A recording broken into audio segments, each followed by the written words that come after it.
வாழ்த்துவோம்.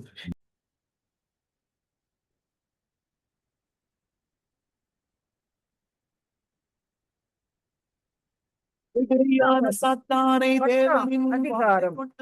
கர்த்தர் மோசேயை நோக்கி, சபையை கூடி வரவழைப்பதற்கும் பாளையங்களை பிரயாணப்படுத்துவதற்கும் உபயோகமாக 2 வெள்ளி பூரிகைகளை செய்து கொள்வாயாக. அவைகள் ஒரே வெள்ளி தகட்டால் செய்யப்பட வேண்டும். அவைகளை ஊதும்போது சபையார் எல்லாரும் ஆசரிப்பு கூடார வாசலில் உன்னிடத்தில் கூடி வர வேண்டும். ஒன்றை மாத்திரம் ஊதினால் இஸ்ரவேலில் 1000 தலைவராகிய பிரபுக்கள் உன்னிடத்தில் கூடி வர கடவர்கள். நீங்கள் அவைகளை பெருந்தொனியாய் முழக்கும் போது கிழக்கே இறங்கி இருக்கிற பாளையங்கள் பிரயாணப்பட கடவது.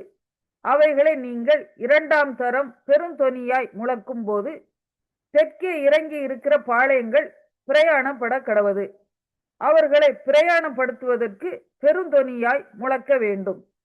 சபையை கூட்டுகிறதற்கு நீங்கள் ஊத வேண்டியதே அன்றி பெருந்தொனியாய் முழக்க வேண்டாம். ஆரோனின் குமாரராகிய ஆசாரியர் பூரிகைகளை ஊதக்கடவர்கள். உங்கள் தலைமுறை தோறும் இது உங்களுக்கு நித்திய கட்டளையாய் இருக்க கடவது. உங்கள் தேசத்தில் உங்களை துன்பப்படுத்துகிற சத்துருவுக்கு விரோதமாக யுத்தத்துக்கு போகும்போது பூரிகைகளை பெருந்தொனியாய் முழக்க கடவீர்கள். அப்பொழுது உங்கள் தேவனாகிய கர்த்தருடைய சமூகத்திலே நீங்கள் நினைவு கூறப்பட்டு உங்கள் பகைஞருக்கு நீங்களாகி ரட்சிக்கப்படுவீர்கள். உங்கள் மகிழ்ச்சியின் நாளிலும் உங்கள் பண்டிகைகளிலும் மாத பிறப்புகளிலும் உங்கள் சர்வாங்க தகன பலிகளும் சமாதான பலிகளும் செலுத்தப்படும் போது பூரிகைகளை ஊத வேண்டும். அப்பொழுது அவைகள் உங்கள் தேவனுடைய சமூகத்தில் உங்களுக்கு ஞாபக குறியாய் இருக்கும். நான் உங்கள் தேவனாகிய கர்த்தர் என்றார்.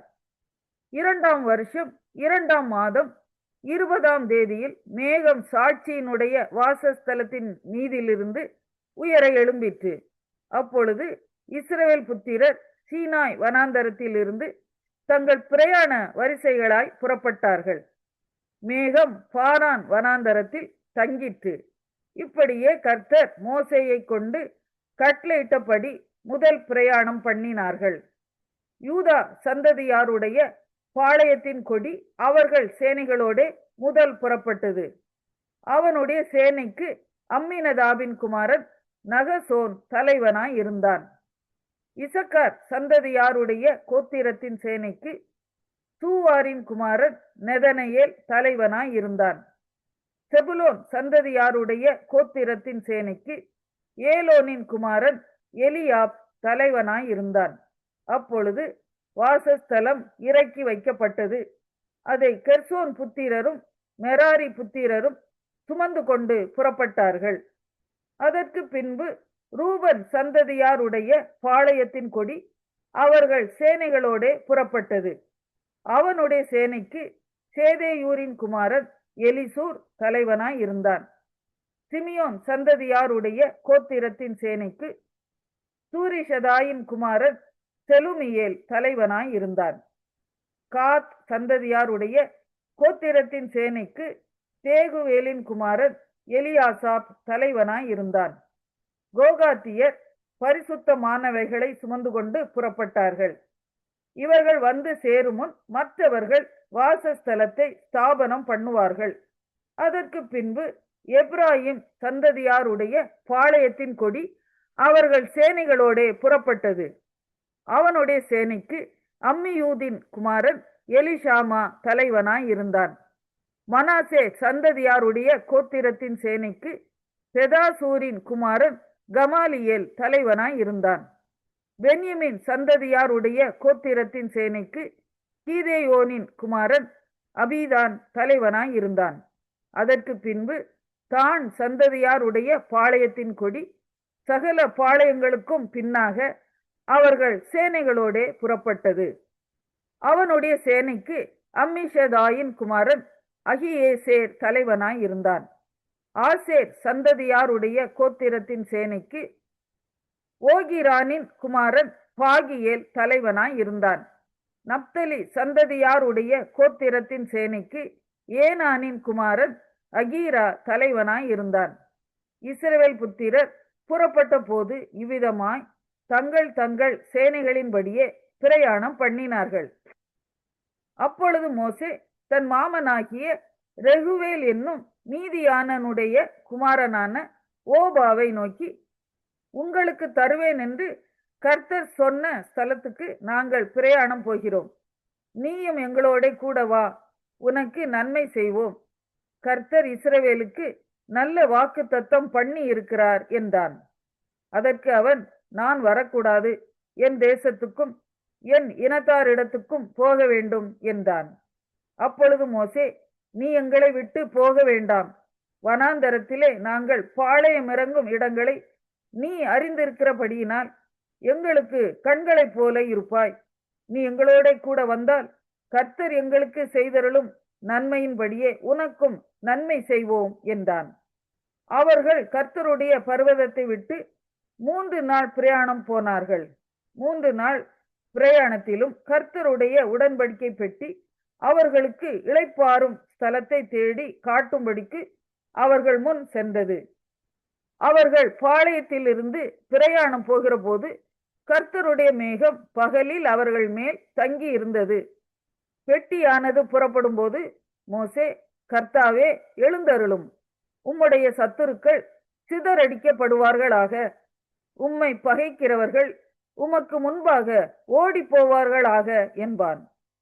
அது தங்கும்போது, கர்த்தாவே, அநேக ஆயிரவர்களாகிய இஸ்ரவேலரிடத்தில். நீதிமொழிகள் 6ஆம் அதிகாரம். என் மகனே, நீ உன் சிநேகிதனுக்காக பிணைப்பட்டு அந்நியனுக்கு கையடித்து கொடுத்தாயானால் நீ உன் வாய் மொழிகளினால் சிக்குண்டாய், உன் வாயின் வார்த்தைகளால் பிடிபட்டாய். இப்பொழுது என் மகனே, உன் சிநேகிதனுடைய கையில் நீ அகப்பட்டு கொண்டபடியால் நீ உன்னை தப்புவித்துக் கொள்ள ஒன்று செய். உன் கண்ணுக்கு நித்திரையும் உன் கண்ணிமைக்கு தூக்கமும் வரவிடாமல் உன் சிநேகிதனிடத்தில் போய் உன்னை தாழ்த்தி அவனை வருந்தி கேட்டுக்கொள். வெளிமான் வேட்டைக்காரன் கைக்கும் குருவி வேடன் கைக்கும் தப்புவது போல நீ உன்னை தப்புவித்துக்கொள். சோம்பேறியே, நீ எறும்பினிடத்தில் போய் அதன் வழிகளை பார்த்து ஞானத்தை கற்றுக்கொள். அதற்கு பிரபுவும் தலைவனும் அதிகாரியும் இல்லாதிருந்தும் கோடை காலத்தில் தனக்கு ஆகாரத்தை சம்பாதித்து அறுப்பு காலத்தில் தனக்கு தானியத்தை சேர்த்து வைக்கும். சோம்பேறியே, நீ எவ்வளவு நேரம் படுத்திருப்பாய்? எப்பொழுது உன் தூக்கத்தை விட்டு எழுந்திருப்பாய்? இன்னும் கொஞ்சம் தூங்கட்டும், இன்னும் கொஞ்சம் உறங்கட்டும், இன்னும் கொஞ்சம் கை முடக்கி கொண்டு நித்திரை செய்யட்டும் என்பாயோ? உன் தரித்திரம் வழிபோக்கனைப் போலவும் உன் வறுமை ஆயுதம் அணிந்தவனைப் போலவும் வரும். பேலியாளின் மனுஷனாகிய ஒரு துன்மார்க்கன் ஆகடியம் பேசி திரிகிறான். அவன் தன் கண்களால் சகை காட்டி தன் கால்களால் பேசி தன் விரல்களால் போதனை செய்கிறான். அவன் இருதயத்திலே திரியாவரம் உண்டு. இடைவிடாமல் பொல்லாப்பை பிணைத்து வழக்குகளை உண்டு பண்ணுகிறான். ஆகையால் சடுதியில் அவனுக்கு ஆபத்து வரும். சகாயமின்றி சடுதியில் நாசமடைவான். 6 காரியங்களை கர்த்தர் வெறுக்கிறார், 7 அவருக்கு அருவருப்பானவைகள். அவையாவன: மேட்டுமையான கண், பொய்நாவு, குற்றமற்றவர்களுடைய இரத்தம் சிந்தும் கை, துராலோசனையை பிணைக்கும் இருதயம், தீங்கு செய்வதற்கு விரைந்தோடும் கால், அபத்தம் பேசும் பொய் சாட்சி, சகோதரருக்குள்ளே விரோதத்தை உண்டு பண்ணுதல் ஆகிய இவைகளே. என் மகனே, உன் தகப்பன் கற்பனையை காத்துக்கொள், உன் தாயின் போதகத்தை தள்ளாதே. அவைகளை எப்பொழுதும் உன் இருதயத்திலே அணிந்து அவைகளை உன் கழுத்திலே கட்டிக்கொள். நீ நடக்கும்போது அது உனக்கு வழிகாட்டும், நீ படுக்கும்போது அது உன்னை காப்பாற்றும், நீ விழிக்கும் போது அது உன்னோடே சம்பாஷிக்கும்.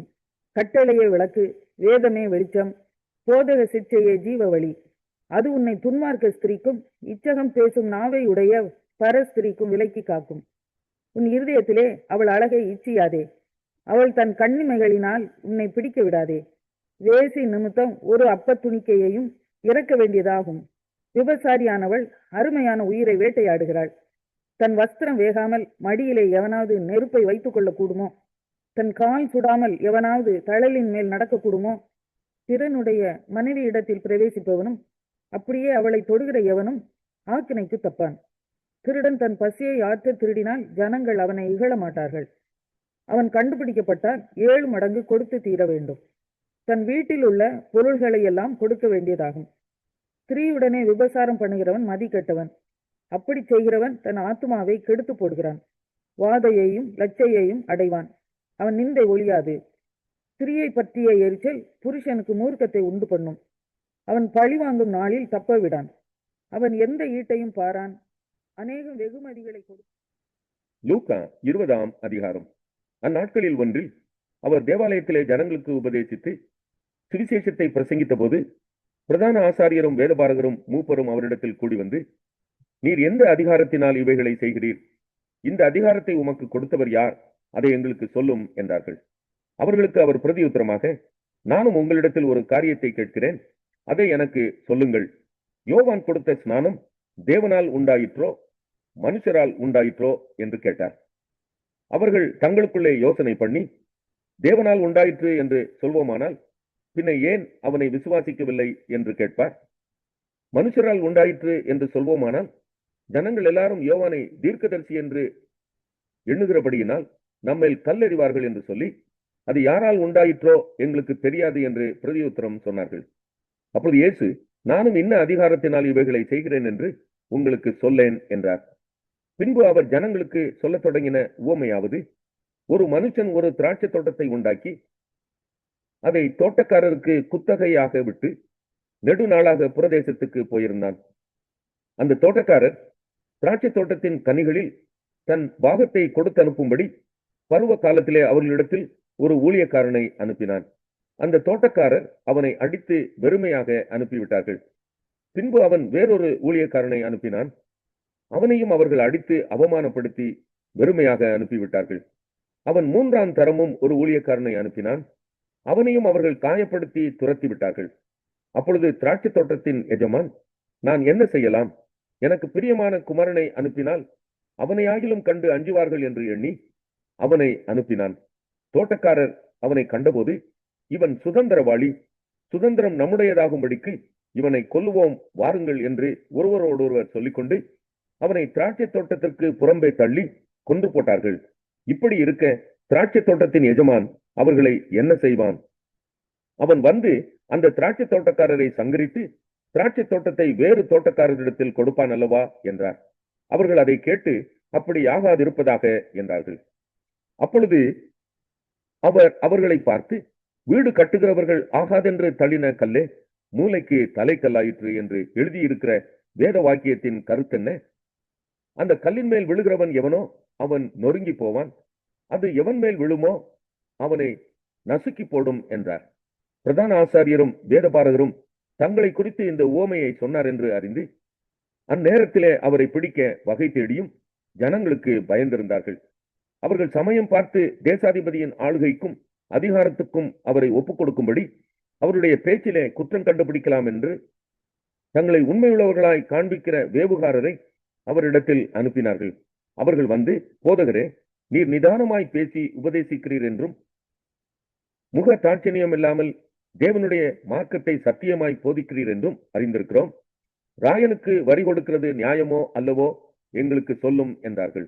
அவர்களுடைய தந்திரத்தை அவர் அறிந்து, நீங்கள் என்னை ஏன் சோதிக்கிறீர்கள்?